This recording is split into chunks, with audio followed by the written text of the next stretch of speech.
ang pagkawasak ng Jerusalem.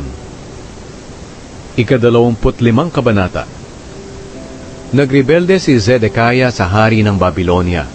Nang ika-10 araw ng ika-10 buwan, nang ika-9 na taon ng paghahari ni Zedekiah, lumusob si Haring Nebukadnezar ng Babylonia at ang buong sundalo niya sa Jerusalem. Nagkampo sila sa labas ng lungsod at nagtambak ng mga lupa sa gilid ng pader nito para makasampas sila. Pinalibutan nila ang lungsod hanggang ika-11 taon ng paghahari ni Zedekiah. Noong ika-9 na araw ng ika-4 na buwan ng taong ding iyon, matindi na ang taggutom sa lungsod at wala nang makain ang mga tao. Winasak na ng mga taga-Babylonia ang isang bahagi ng pader ng lungsod.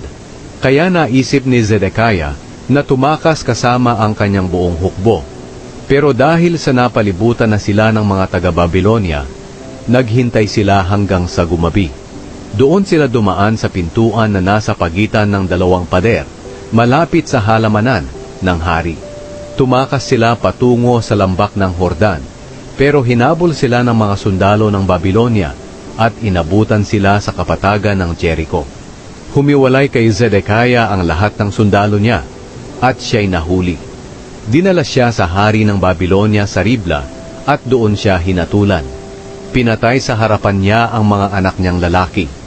Dinukit ang mga mata niya, at nakakadena siyang dinala sa Babylonia. Giniba ang templo. Nang ika-7 araw ng ika-5 buwan, nang ika-19 na taon ng paghahari ni Nebukadnezar sa Babylonia, pumunta sa Jerusalem si Nebuzaradan, na commander ng mga gwardya ng hari ng Babylonia. Sinunog niya ang templo ng Panginoon, ang palasyo, ang lahat ng bahay sa Jerusalem, at ang lahat ng mahahalagang gusali. Sa pamamahala niya, giniba ng mga sundalo ng Babylonia ang mga pader na nakapalibot sa Jerusalem, at dinala niyang bihag ang mga natitirang tao sa lungsod, pati ang mga taong kumampi sa hari ng Babylonia. Pero itinira niya ang iba sa pinakamahihirap na tao para mag-alaga sa mga ubasan at bukirin. Sinira ng mga taga-Babylonia ang mga kagamitan sa templo ng Panginoon, ang mga haliging tanso, mga karitong ginagamit sa pag-iigib, at ang malaking lalagyan ng tubig na tanso na tinatawag nilang dagat. At dinala nila ang mga tanso sa Babylonia.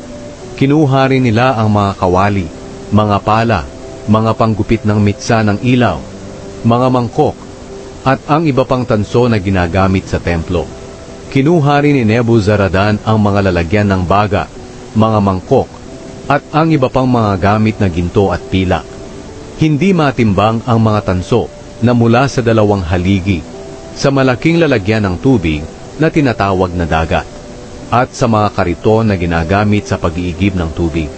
Ito ang mga bagay na ipinagawa noon ni Solomon para sa templo ng Panginoon.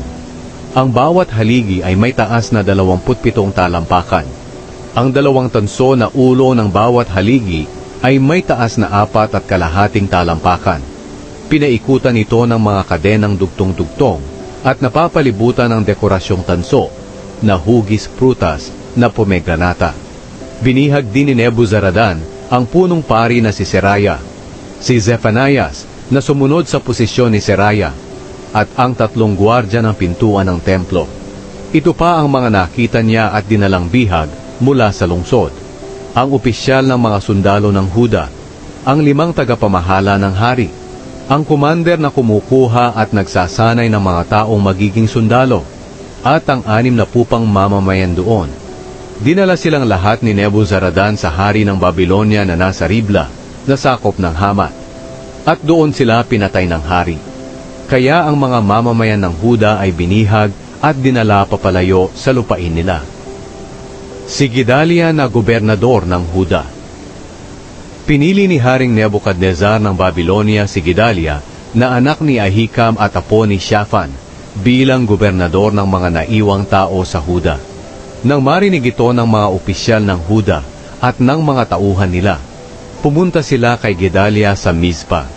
Sila ay sina Ishmael na anak ni Netania, Johanan na anak ni Kareya, Seraya na anak ni Tanhumet na taga Netofa, Jaazania na taga-Maaka, at ang kanilang mga tauhan.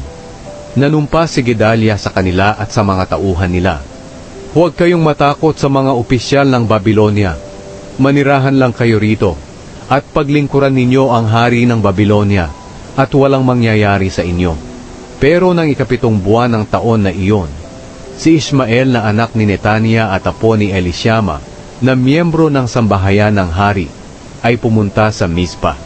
Kasama ang 10 tao, pinatay nila si Gedalia, at ang mga kasama nitong taga-Huda at taga-Babilonia. Dahil dito, lahat ng tao sa Huda mula sa pinakatanyag hanggang sa pinakamababa, pati ang mga opisyal ng mga sundalo, ay tumakas papuntang Ehipto dahil natakot sila sa maaaring gawin sa kanila ng mga taga-Babilonia. Pinakawalan si Jehoiakin.